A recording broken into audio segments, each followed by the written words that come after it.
Vous connaissez l'événement. Le Sénégal a été amené à prendre son indépendance, à quitter la Fédération du Mali dans des circonstances qui n'ont pas dépendu de notre volonté.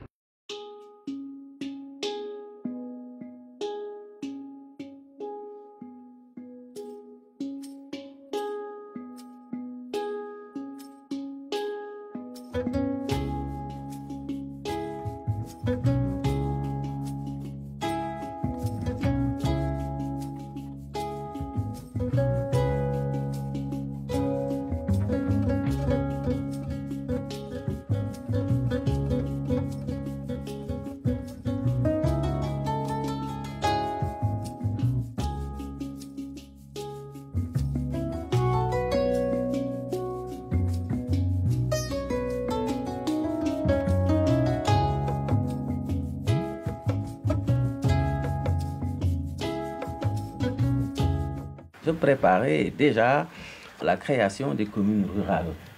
Au fond, c'était le schéma chinois. Toute l'économie agricole était socialisée, socialisée dans un sens autogestionnaire. Et je venais aussi de prendre un certain nombre de mesures qui déjà portaient atteinte, pas seulement au secteur capitaliste, mais même aux féodalités économiques locales que constituaient certaines confréries religieuses.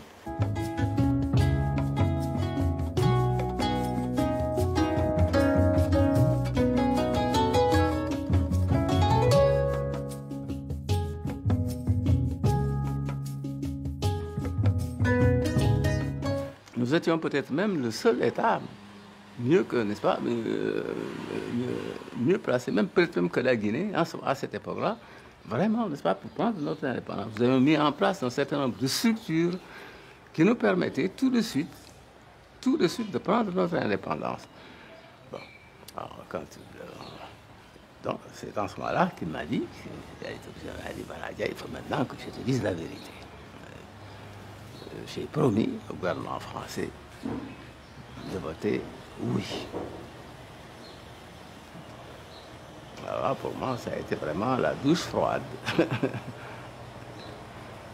Pour la première fois, je me suis senti trahi.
Quand j'ai été gracié par Senghor, quand je suis arrivé, j'ai dit, maintenant, nous nous oublions tout, nous nous embrassons.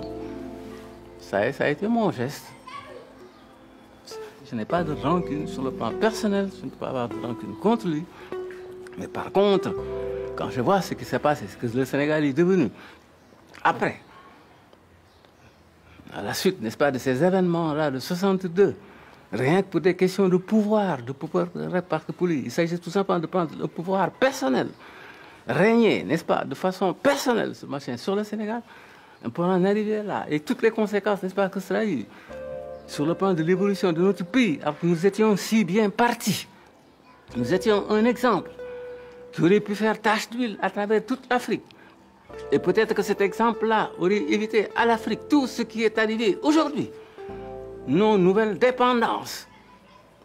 Tout cela, Je dis, ça aurait pu être évité s'il n'y avait pas eu cet acte de folie de sa part, d'égoïsme de sa part, de décembre 1962. Alors je dis que ça, évidemment, c'est quelque chose que je ne peux pas oublier, que je ne peux pas pardonner.